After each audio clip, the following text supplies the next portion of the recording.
아직도 내신이 어려워?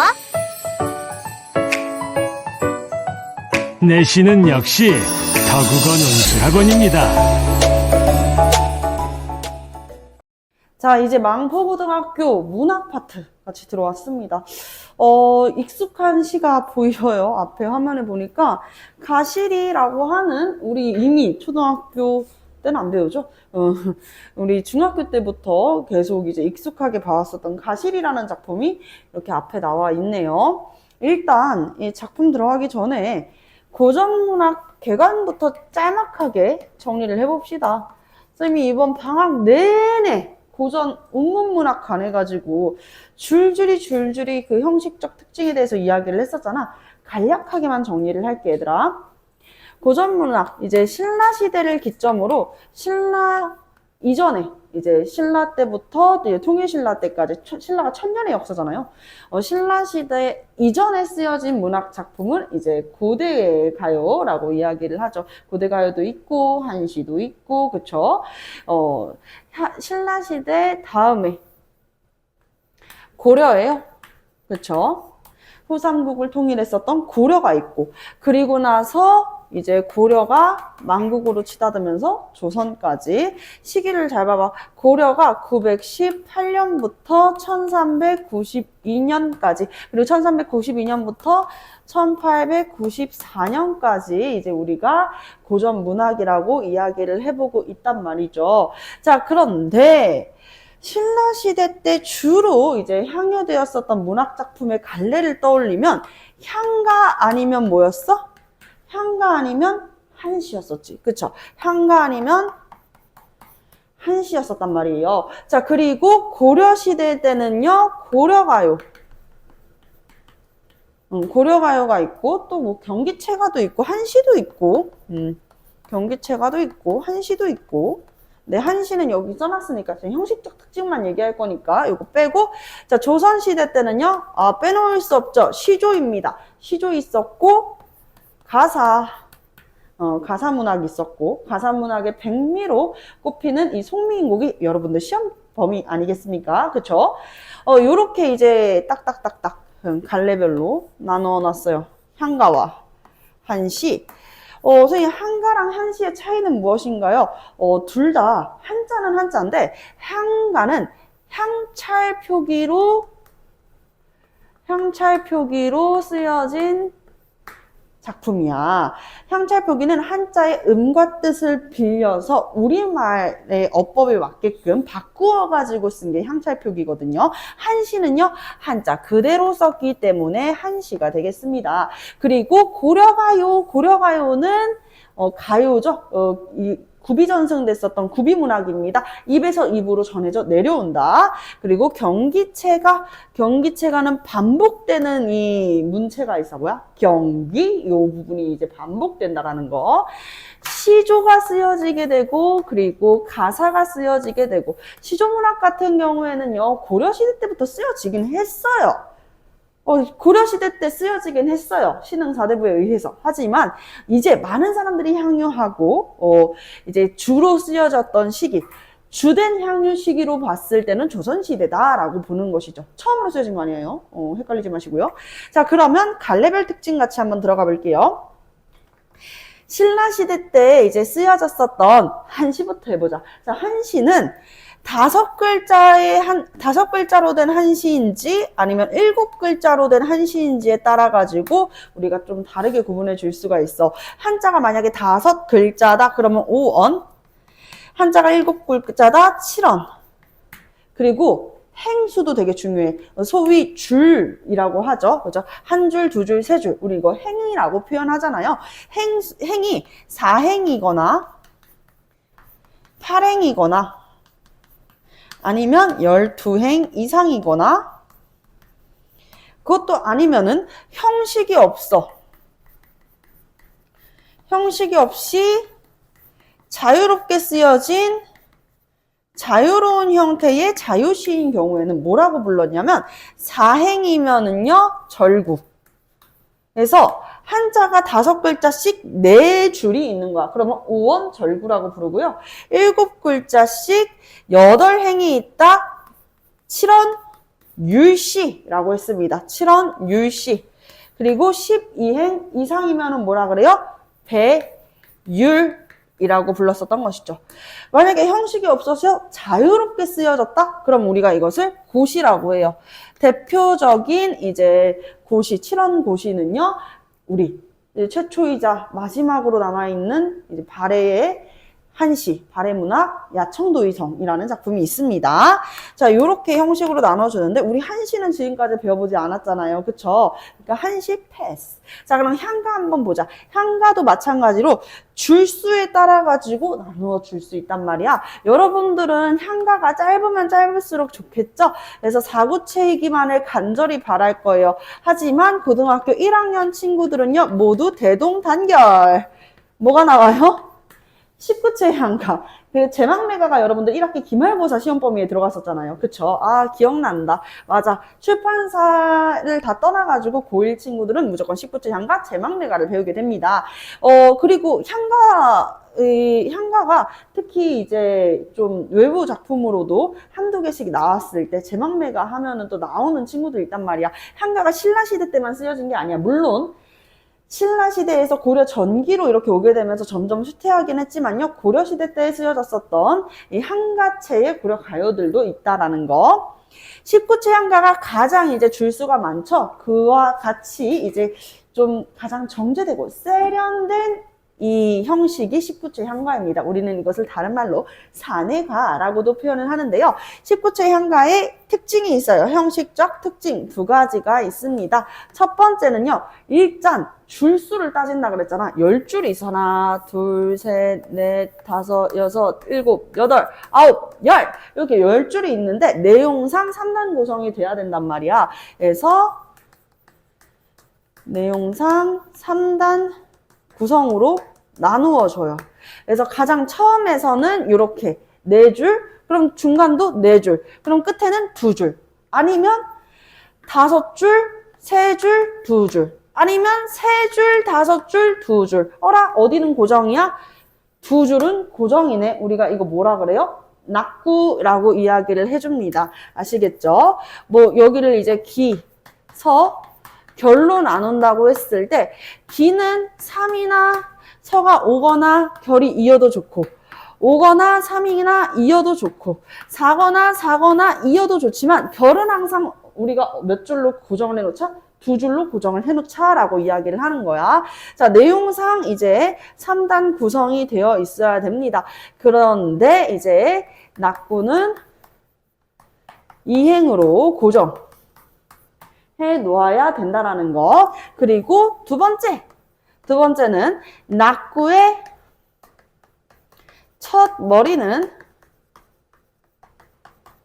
반드시 감탄사여야만 한다.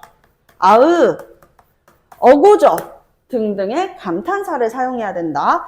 광고가 떴네요. 광고가. 오산에 세교에 받았습니다. 자, 그래서 이렇게 19체 향가의 형식적인 특징 두 가지로 이야기를 해봤어요. 여러분들 다 알고 있는 내용이에요. 자, 그리고 이제 고려가요 같이 한번 봅시다. 신라시대 때 항해되었었던 향가나 한시는 아까 이야기했던 것처럼 한자를 쓴다 그랬었잖아요. 그렇죠? 한자의 음과 뜻을 빌린 향차 표기를 쓰거나 그렇기 때문에 사회적 지배층들이 향유했었어요. 지배층. 신라시대의 지배층이면은요, 신라의 이 국교가 거의 불교잖아, 그치? 불교. 그러다 보니 지배층들도 승려 혹은 이제 국가조직으로 개편되었었던 화랑들이 있었다라고 볼 수 있겠어요.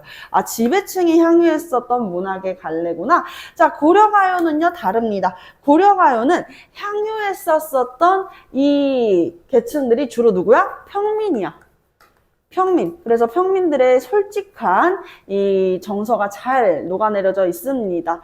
그래서 평민들한테서 구비전승되었었던 구비문학. 입에서 입으로 전해져 내려오는 거야. 아침 먹고 땡, 점심 먹고 땡, 창문을 열어보니 비가 오더래. 이 노래 누가 썼는지 알아? 누가 불렀는지 알아? 우린 몰라. 이 고려가요는요, 사실 작자미상이 대부분이에요.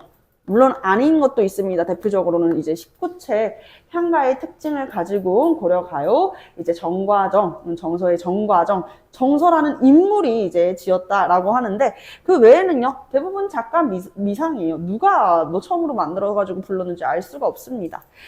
고려가요의 특징은 우리가 3분 후로 정리할 수가 있다 그랬었죠? 3분 후로 정의를 할 수가 있다. 3, 3, 2조면 좋기는 한데, 3, 3, 2조의 음수율이면 좋기는 한데 지켜지지 아니하는 경우도 있었고요. 대체적으로 3음보의 율격이 느껴졌어요. 3음보의 율격, 그리고 분연체. 여러분들이 한시나 19채 향가를 보면 알겠지만 요 한 덩어리체가 하나의 작품이거든. 그래서 연에 대한 구분이 없어요. 근데 이제 고려가요부터는요, 연에 대한 구분이 생기게 됩니다. 그리고 독특한 후렴구가 있다. 지금 보고 있는 이 가시리에서도 독특한 후렴구가 반복되는 듯한 느낌이 들죠? 위증질가 대평성대입니다. 근데 내용을 보면은요, 가시리 있고 버리고 가시리 있고 위증질가 대평성대. 가시렵니까 나를 버리고 가시렵니까? 아, 우리 임금님 덕분에 아주 대평성대한 세상이다 라고 이야기하는 거야. 갑자기 버리고 가지 말라면서 막 눈물을 흐느끼는 듯한 느낌인데, 갑자기 아, 대평성대한 세상이 왔으면 좋겠다 라고 염원하고 소망하는 느낌? 내용이 뭐야? 이게 완전 뒤죽박죽 짬뽕이잖아요. 그래서 후렴구는요, 주제와 관련이 없어요. 주제와 관련이 없는 독특한 후렴구가 쓰이고 있습니다. 아시겠죠? 경기체가 같은 경우에는 주로 이제 고려 중기에 이제 쓰여지기 시작했었는데, 경기체가를 향유했었던 계층들이 신흥사대부야. 신흥사대부. 그래서 약간 그들만의 리그라고 해야 되나? 그들끼리 향유하고 그들끼리 쓰고, 공급과 수요가 신흥 4대부 안에서만 이루어져. 이 평민들한테서 불려졌었던 고려가요는요, 민간기녀를 통해 가지고 궁중악으로 유입돼서 이제 궁중악으로도 쓰이고, 그리고 평민들한테도 입에서 입으로 불러져 내려왔었잖아요. 그래서 향유하는 계층들이 두루 있었는데, 이 경기체가 같은 경우에는 신흥 4대부만 공급하고 신흥 4대부만 수요를 하니까 인기가 없어. 결국에는 이제 고려시대 때 쇠퇴하게 돼요. 원래 문학작품이 오랫도록 이제 향유가 되고 창작이 되기 위해서는요, 많은 사람들의 사랑을 받아야 되는데, 그들만의 리그였었어. 자, 그래서 신흥사대부, 이 경기라고 하는 이제 그것이, 그 관경이, 그 장관이 어떻습니까? 라고 하는 이 경기의 반복. 경기라고 하는 문체가 반복된다라고 해가지고 경기체가라고 볼 수가 있습니다. 자, 그리고 시조입니다. 시조는요, 지금 보여지는 것과 같은 이 향찰 표기를 통해서 쓰여진 작품, 향가, 19채 향가의 특징인 1번, 2번이 조선시대 때까지 계승된 듯한 모습이 보여집니다. 이 조선시대 때 이제 쓰여졌었던, 물론 고려시대 때도 처음으로 신흥 4대부들을 통해서 쓰여지긴 했지만, 평시조가 있어. 평시조는 형식이 완전히 정해져 있다. 그래서 우리가 이걸 뭐라 그래? 정형시라고 이야기를 해. 정형시, 형식이 완전히 딱 정해져 있다. 그래서 정형시라고 이야기를 하고 있습니다. 어떤 부분이 정해져 있냐면, 이거는 19제 향가보다 더 까다로워. 4가지가 있어요. 이 4가지를 잘 지켜줘야 돼요. 지켜지지 않으면 시조라고 인정받기 어려웠습니다. 첫 번째는요, 내용상 3단 구성이어야 되는 향가의, 이 19채 향가의 특징이 잘 녹아져 있어요. 3장. 시조는 3장으로, 내용상 3단으로 구분되어 있어야 돼. 초장, 중장,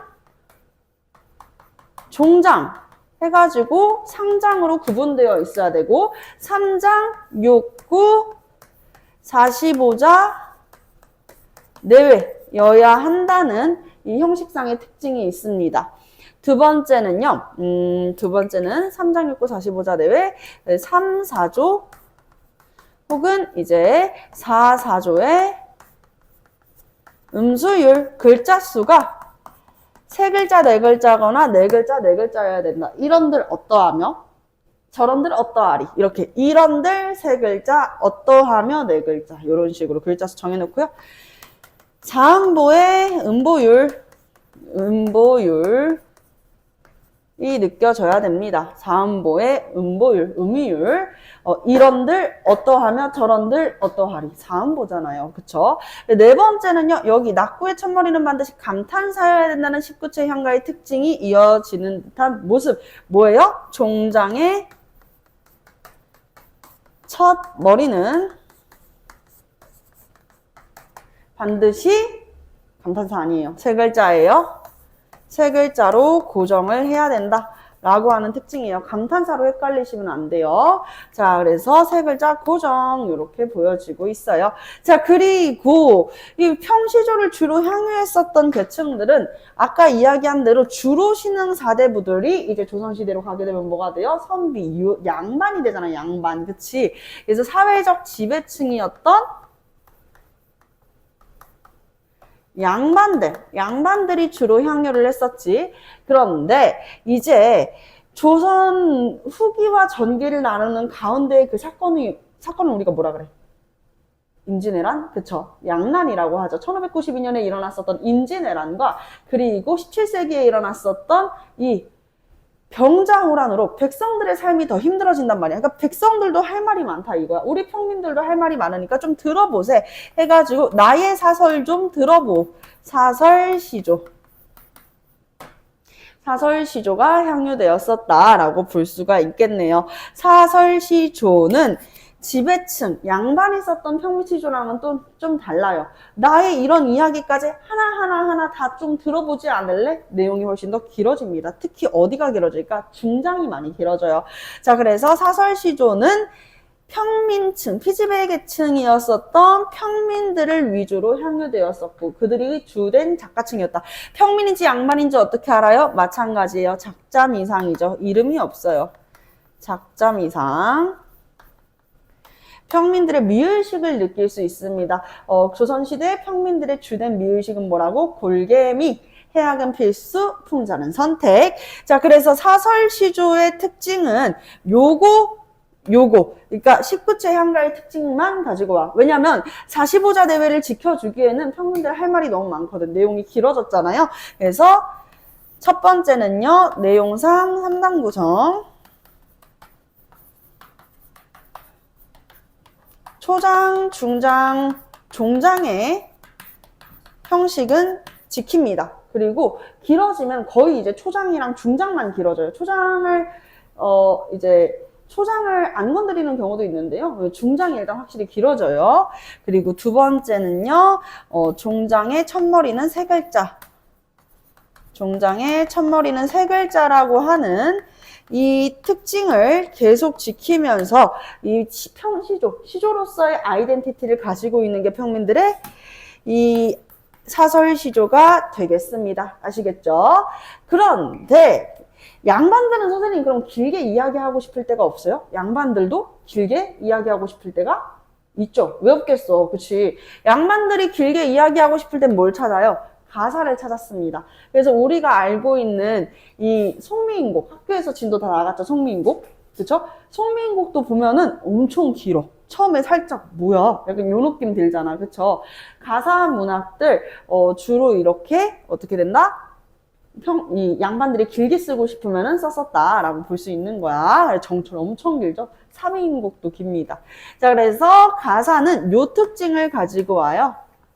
주로 사조의 음수율과 두 번째 자음보의 율격만 느껴진다면 길어져도 괜찮다. 3, 4조 또는 4, 4조의 음수율과 그리고 자음보의 율격만 느껴진다면 길어져도 괜찮다. 얼마든지 길어져라. 라고 이야기를 했었던 것, 그것이 바로 가사문학이 되겠습니다. 자, 지금 우리가 할 것은요, 고려가요. 고려가요와 이 평민들한테 향유되었었던 사설시조의 특징은 뭐예요? 사회적 지배층이 아닌 비지배층이었었던 평민들을 중심으로 향유되었었던 문학이라는 특징이 있습니다. 자, 그러면 내용으로 같이 한번 들어가 보도록 할게요. 가실이라고 하는 이 작품은요, 고려가요를 정말 현존하는 고려가요 중 고려가요 가운데에서도요, 가장 이제 대표적인 작품이 되겠습니다. 그리고 내용에서 보면은 알 수 있겠지만, 우리나라에서 제일 오래된 고전문학, 제일 오래된 이제 고대가요가 공무도화가거든요. 그러니까 임을 잃은 서러움, 이런 이별의 정환을 굉장히 잘 담고 있는 작품이에요. 내용 같이 볼게요. 가시리 있고 나난. 자, 여기에서 나난은요, 의미 없는 여음구예요. 의미 없는 여음구. 여음구는 음수율로도 세주지 않습니다. 아시겠죠? 3, 3, 2. 3은 뭐야? 3, 3, 2조의 음수율과 3은 뭐야? 나나는 여음이기 때문에 넘칠 여의 이 소리 음자. 그래서 잉여, 남는 소리, 이건 의미 없어. 세주지 않아. 그냥 리듬감만 의해서, 조흥구라고 볼 수 있는데, 리듬감만 의해서 있는 거죠. 가시리 있고 나는, 버리고 가시리 있고 나는, 버리고 가시리 있고 나는, 버리고 가시렵니까? 라고 물어보고 있어. 자, 이거 다 의문문인 거야. 가시렵니까? 가시렵니까? 저를 버리고 가시렵니까? 이렇게 이야기하는 거죠. 우리 중세국어 배웠을 때 이야기했잖아요. 가나 고는요, 의문문을 만드는 보조사. 그러니까 질문인 거야, 질문. 버리고 가시렵니까? 라고 하는 거죠. 위 증지가 대평성대. 대평성대를 희망하는 이 화자의 소망이 나타나 있는데, 이것은 아마 궁중학으로 유입되는 과정에서 덧붙여지지 않았을까라는 평을 받고 있습니다. 그렇기 때문에 주제와는 관련이 없다. 주제와 관련은 없다. 이렇게 볼 수가 있겠죠. 날러는 어찌 살라 하고, 여기 밑줄 임과 이별 후 화자 자신의 처지를 염려하고 있습니다.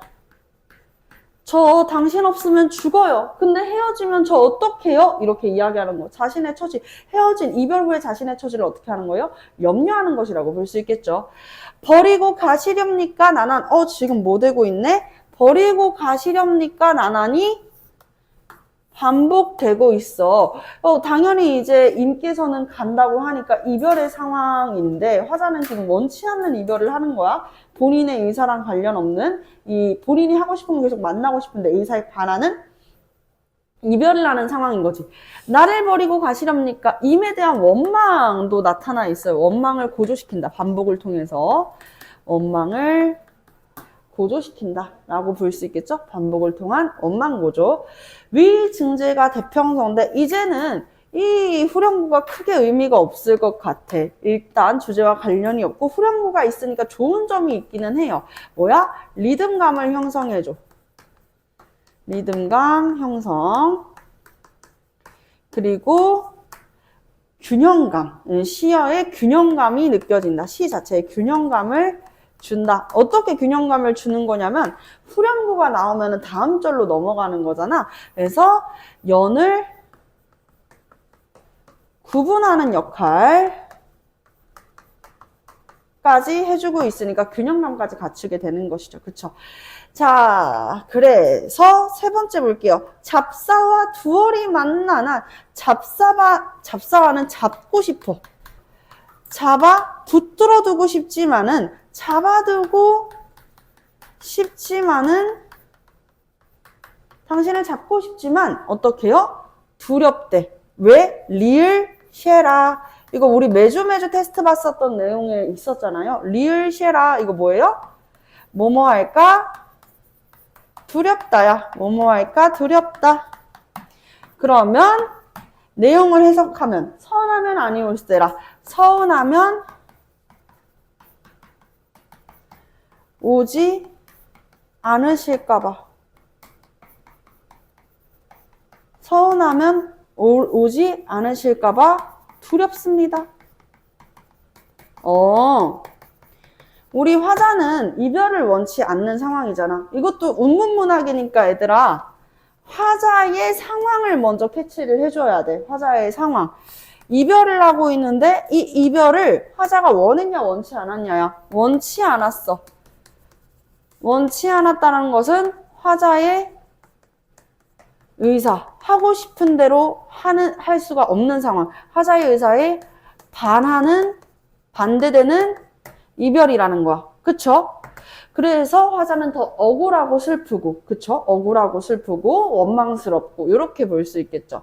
그러니까, 우리 화자는 그럼 잡으면 될 거 아니에요. 임께서 떠난다 그래. 여러분들 생각해봐. 나의 오래된 연인, 뭐 오래됐는지는 알 수 없지만, 내가 정말 사랑하는 연인, 내가 이 사람 없으면 죽을 것 같아. 그런 사람이 갑자기 하루아침에 나를 떠난대. 혹은 사과를 했는지도 몰라. 그런데 여러분들이 왜 나를 떠나고 간 거야? 원망스러워. 흑흑. 이렇게만 하진 않을 거 아니에요. 그쵸? 여러분들이면 어떻게 하겠어요? 어떻게든 연락을 취하거나 아니면은 뭔가 행동을 하겠지. 그치? 액션을 취하겠지. 근데 우리 화자는 되게 이제 온순한 것 같아. 왜냐면 지금 현재 자신한테 벌어지는 상황들을 받아들이고 있잖아. 그쵸? 순응하고 있는 거야. 순응적 태도. 여성적 어조가 느껴지고 화자는 적극적 화자는 아닌 것 같아. 소극적 화자야. 왜? 잡고 싶지만 내가 잡으면 님을 서럽게 하면, 님을 서운하게 하면은 다시는 안 찾으실까봐 두렵대요. 그래서 가만히 있는다? 이건 우린 사실 좀 납득하기 어렵지 않아? 너무 소극적인 느낌이 든다. 적극적으로 이제 저항하거나 아니면 어떤 행동, 이별을 극복하기 위한 모습은 보여지지 않고 있는 것이죠. 극복과는 거리가 멀다.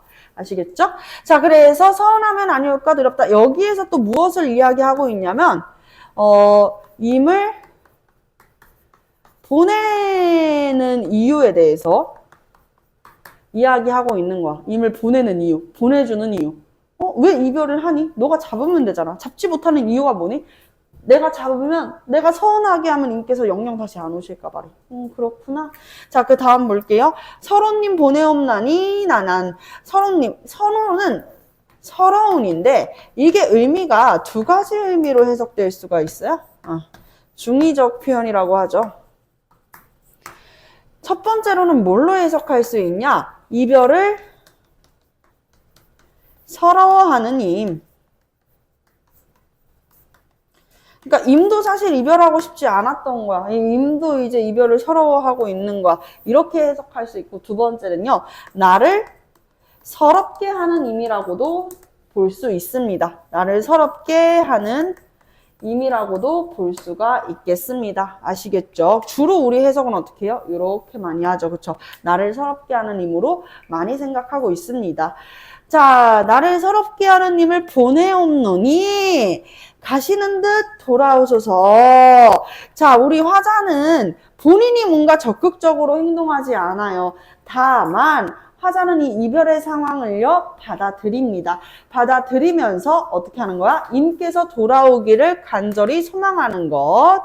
이미 돌아오기를 간청한다. 화자의 소망을 직접적으로 드러내가지고 밝히고 있는 모습까지 보여지네요. 아시겠죠? 그래서 이 작품 가실이었습니다. 이별의 정환이 굉장히 잘 느껴지는 작품이었어요. 자, 가실이 사랑하는 임과 이별하는 여인의 정환. 이별하는 여인의 정환이 되겠습니다. 아시겠죠? 이렇게 작품 마무리. 자, 그럼 뒤에 있는 문제 한번 풀어봅시다.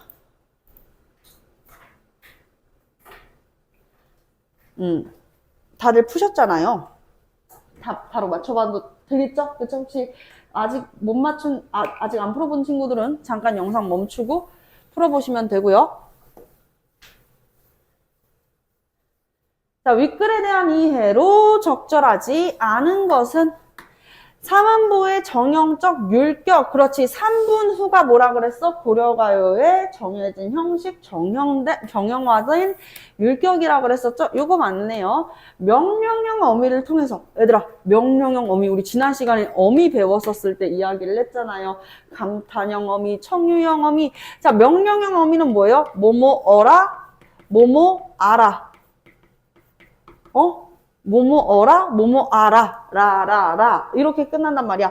청소해라, 빨래해라, 공부해라. 이 라라고 하는 명령적 어조요. 사실 이렇게 명령을 한다라는 건 소극적 화자한테는 보여줄 수 없는 태도 아닐까요? 그쵸? 되게 권위적이잖아. 명령한다는 것 자체가 권력이 있어야지 그 말을 듣지. 약한 사람이 명령을 하면 듣겠습니까? 안 하잖아요. 여성적 어조의 소극적 화자의 이 태도로 보아서는 명령어음이 나오지 않았습니다. 그쵸? 자, 그래서 이게 아닌 것은이고요. 후렴구를 통해서, 자, 이런 선지 하나하나가 중요해. 후렴구가 가지고 있는 성격을 여기서 이야기해주네. 통일성과 구조적인 안정감을 부여해준대. 맞는 이야기죠. 의문형 문장, 뭐예요? 고 끝나잖아요. 가실이 있고, 버리고 가시렵니까? 가시렵니까? 라고 물어보는 것이죠. 그래서 화자의 심장을 표현하고 있는 것이에요. 여성적 어조를 통해서 상황에 대한 화자의 태도를 잘 드러내고 있기도 합니다. 정답은 2번. 2번 볼게요. 윗글의 화자에 대한 이해한 내용으로 적절한 것은? 임과의 이별의 상황에서 지난날 저지른 자신의 잘못을 떠올리며 자책, 그런 거 하고 있지 않습니다. 회상 들어가 있었어요? 회상 나타나 있지 않았어요. 임과 이별하게 만든 외부적인 상황을 탓하며 임과의 재회를 운명에 맡기고 있다? 이것도 아닙니다. 왜 아닐까?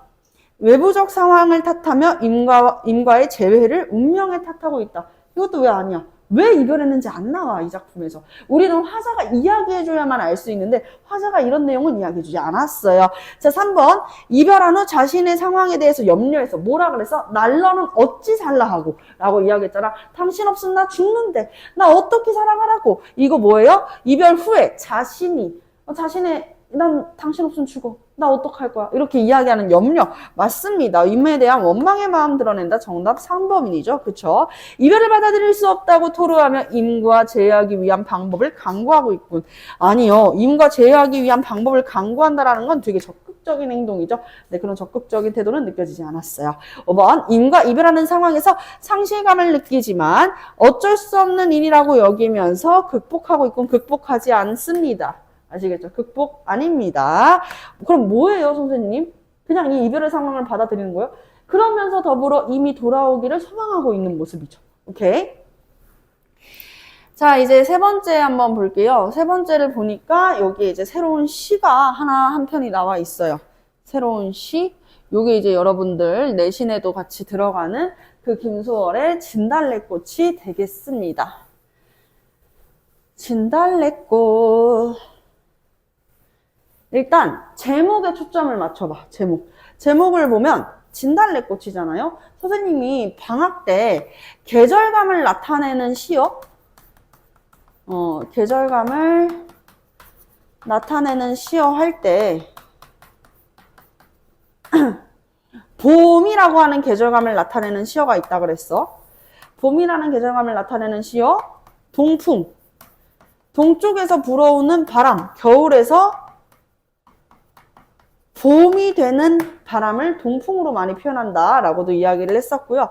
그리고 내가 이 노래 여러 번 부르잖아. 내가 살던 고향은 꽃 피는 산골, 복숭아꽃, 살구꽃. 자, 그리고 여기에서 복숭아꽃, 도화. 살구꽃은 뭐예요?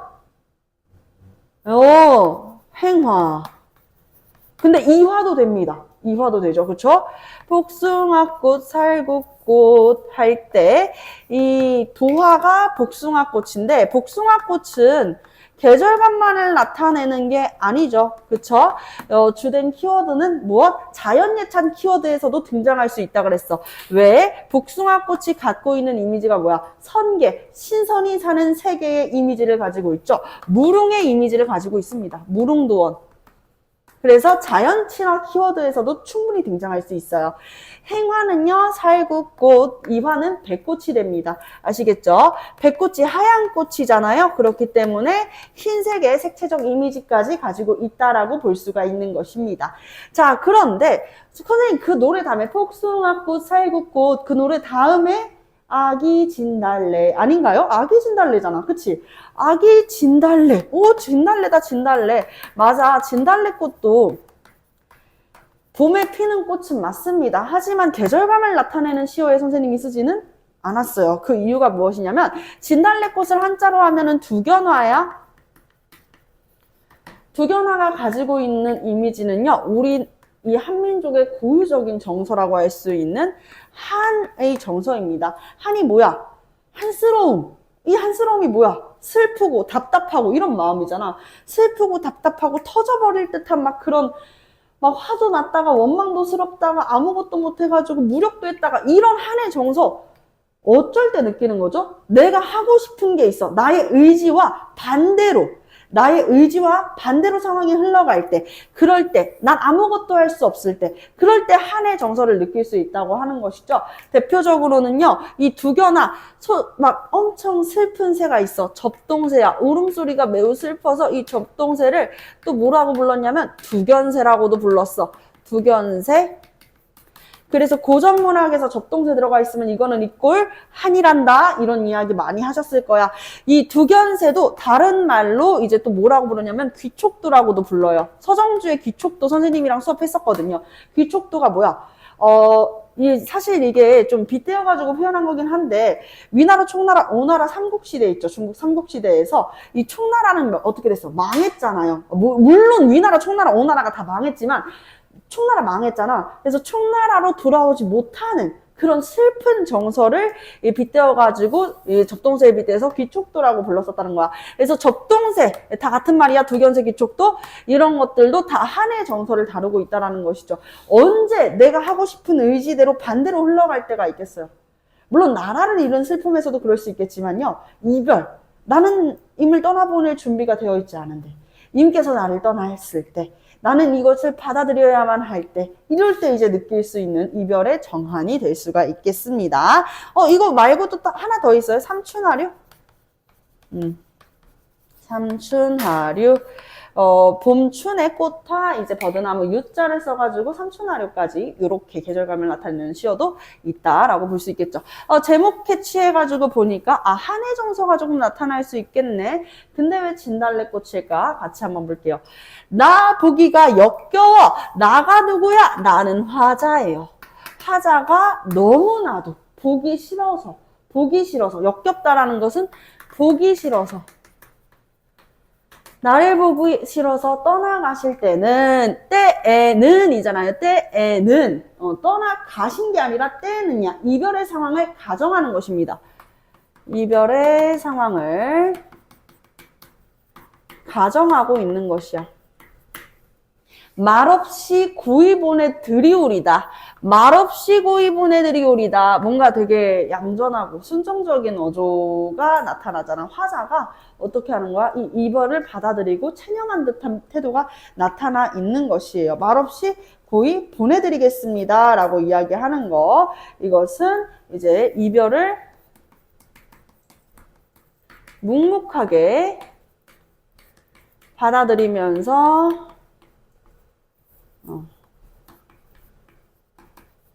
체념한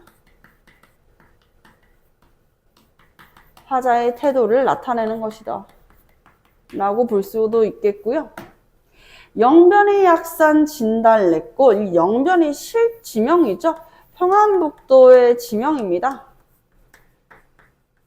평안북도 지명, 영변의 약산도 실제로 평안북도 영변에 있는 산이야. 영변에 있는 산, 실지명인데 이 약산이 진달래꽃이 정말 잘 피는 절경, 그러니까 지금으로 치면은 포토스팟이라고 할 수 있겠죠. 그러니까 완전 핫플레이스로 잘 알려진 곳이에요. 진달래꽃이 굉장히 이제 아름다운 명소인데요. 이 진달래 명소, 진달래 명소 약산, 진달래꽃 명소 약산, 진달래꽃, 자 여기 진달래꽃에다가 네모, 진달래꽃 아름 따다 가실 길에 뿌리오리다. 한아름 따가지고 가시는 길에 뿌린대요. 그래서 이별하는데 이 가득 한아름 따가지고 가는 이 화자의 모습을 보여주죠. 그래서 임에 대한 사랑을 한아름 이렇게 해가지고 시각화하고 있어. 시각화하고 있고, 아름 따다 가실 길에 뿌리오리다. 가시는 길에 뿌린다라고 표현을 하고 있습니다. 가시는 길에 진달래꽃을 약산까지 가가지고 다 꺾어가지고 이거를 왜 이미 앞길에 뿌리는 거야? 얘들아, 꽃을 뿌리는 이미지는요, 어떤 느낌을 줘요? 축복의 이미지 아니겠습니까? 그쵸? 나와 이별하는 임의 앞날을 축복하는 화자의 태도가 나타나 있는 것이에요. 이 꽃을 밟고 가세요. 축복하는 이미지를 나타내고 있습니다. 그래서 도서가에 나오는 산화공덕 모티브거든요. 잠시만. 산화공덕 모티프 이미지, 이렇게 꽃을 뿌린대. 그러니까 임의 앞날을 축복한다. 임의 앞날을 축복. 나와 이별함으로써 당신에게 펼쳐질 앞날을 축복한다라는 표현인데, 가시는 걸은 거는 너인 그 꽃. 그 꽃이 무슨 꽃이야?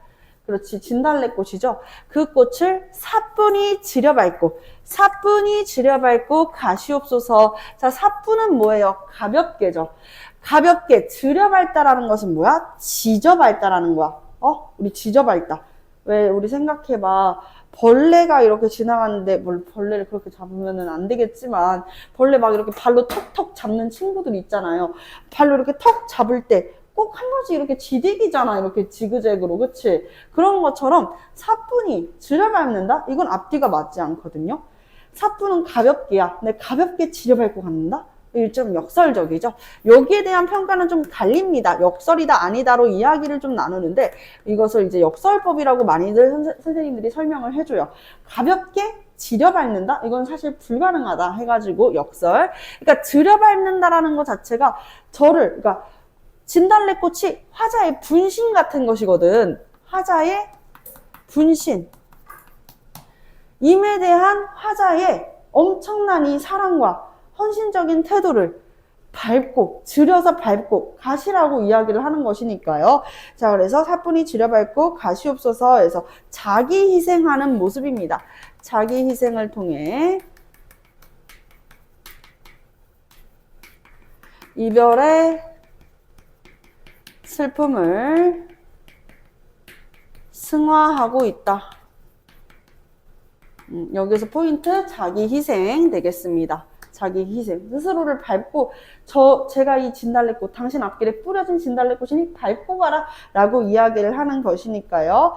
혹은 이제 이것을 가지 말라는 만류의 의미로도 해석할 수 있기는 해요. 저를 이런 데도 그냥 가실 겁니까? 이런 의미로도 해석할 수는 있겠죠. 사뿐히 지려밟고 가시옵소서. 자, 나보기가 역겨워 가실 때는 뭐 어디가 완전히 똑같아?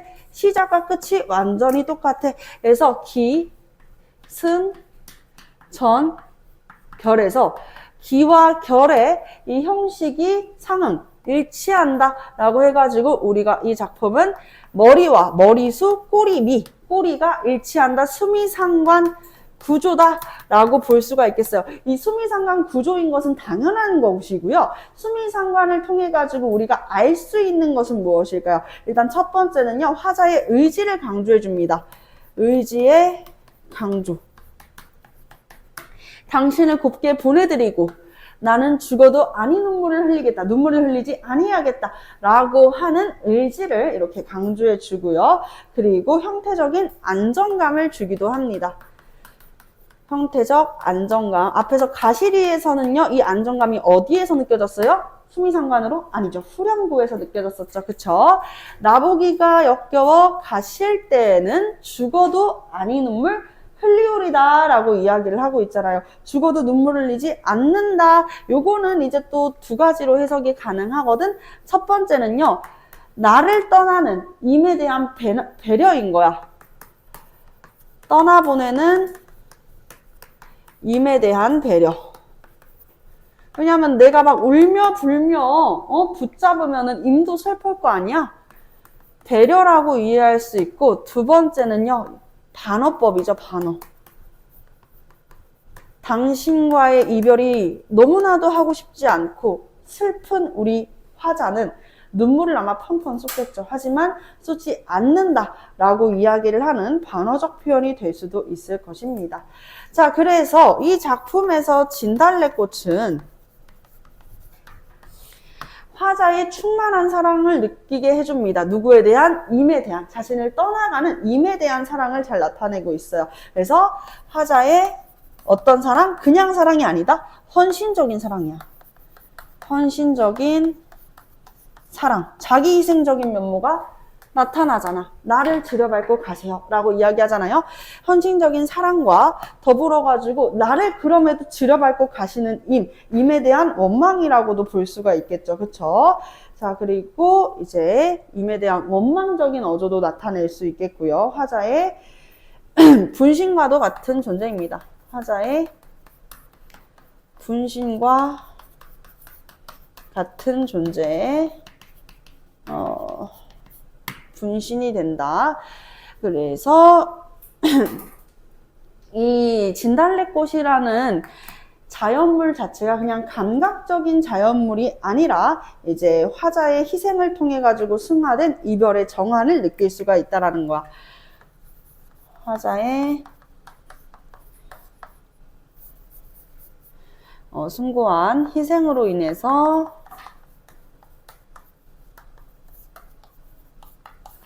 승화된 이별의 정환.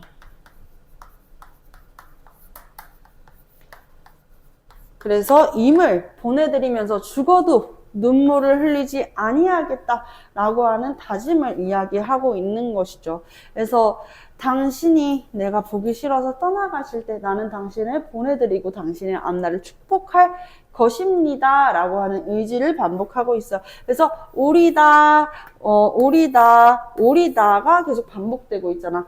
오리다, 오리다, 오리다 이렇게 반복되면서 운율감도 형성해주고 있습니다. 작품같이 답 한번 맞춰볼게요. 윗글과 보기, 윗글이 뭐였어요? 가시리죠. 가시리와 이제 진달래꽃에는 둘 다 공통적으로 느낄 수 있는 특징인지 보세요.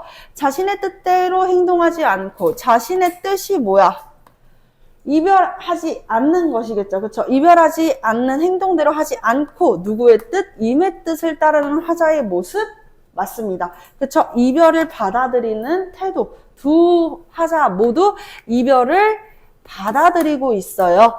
자, 그리고 마찬가지로 가시리와 진달래꽃에는 사랑하는 임을 떠나보내야 되는 이별의 상황에서 유발되는 한의 정서, 맞습니다. 한의 정서가 나타나 있습니다.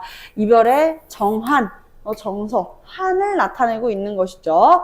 보기와 달리 윗글에는, 보기와 달리니까요, 진달래꽃에는 없지만, 진달래꽃에는 없지만, 가시리에서만 알 수 있는 이별의 슬픔, 자, 가시리에서는 이별의 슬픔에도 불구하고 화자가 임을 보내는 이유가 직접적으로 서술돼 있죠. 그쵸? 왜 임을 떠나 보내려고 합니까? 잡고 싶지만 두렵습니다. 서운하면 아니 오실까봐 직접적으로 드러내고 있죠. 그쵸? 진달래꽃에는 직접적이진 않아요. 왜 임이 나를 떠난다 그랬을 때 보내주는지 그거에 대해서 구체적으로 나타내고 있지는 않죠. 윗글과 달리 보기에는 이번에는요 가시리에서는 볼 수 없지만 진달래꽃에서만 볼 수 있는 내용이 돼야 돼요. 자, 진달래꽃의 임은 이 진달래꽃의 화자는 임의 앞날을 축복해주면서 자신을 희생한다. 자기 희생적 태도 나타나 있습니다. 그렇기 때문에 윗글과 보기 마찬가지로 1번, 2번, 5번은 다 가시리와 진달래꽃 모두에 해당하는 내용을 묻고 있네요. 가시리와 진달래꽃에는요. 현재의 상황에 순응하고 있어. 현재의 상황이 뭔데? 이별을 받아들여야 되는, 본인이 원치 않는 이별을 받아들여야 되는 상황에 받아들이면서 이별을 하면서 임과 다시 만나게 되리라는 희망, 이 희망은 어디에서만 나타나 있어요? 가시리에서만 나타나 있어요. 왜? 이미 돌아와 주기만을 소망하면서 끝나잖아요. 그쵸? 가시는 듯 돌아오셔서 가시는 것처럼 돌아오세요 라고 이야기를 했으니까 당연히 가시리에서 이미 돌아오기를 소망하는 화자의 태도에서 알 수 있지만 진달래꽃에서 나와 있습니까? 아닙니다. 진달래꽃에서는요, 님을 보내드리고, 님을 잊고, 님의 앞길을 축복해드리고 자기 희생적 태도, 다시 임과 재회하려라는 소망이나 희망, 이러한 태도는 나타나 있지 않다. 정답은 몇 번? 5번이 되겠습니다. 자, 밑에 있는 서술형도요. 이제 여러분들 쉽죠? 서술형 바로 풀 수 있겠죠?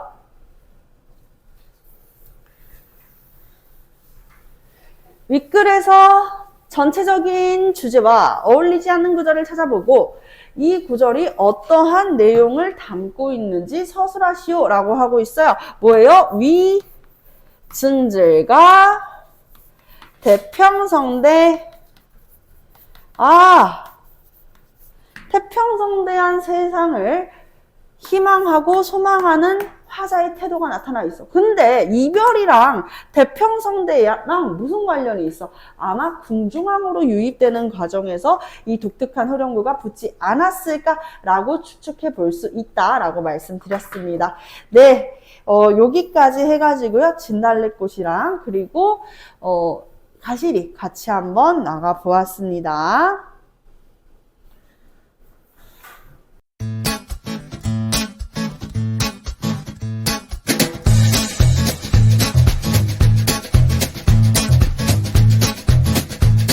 학원으로 전화 주세요.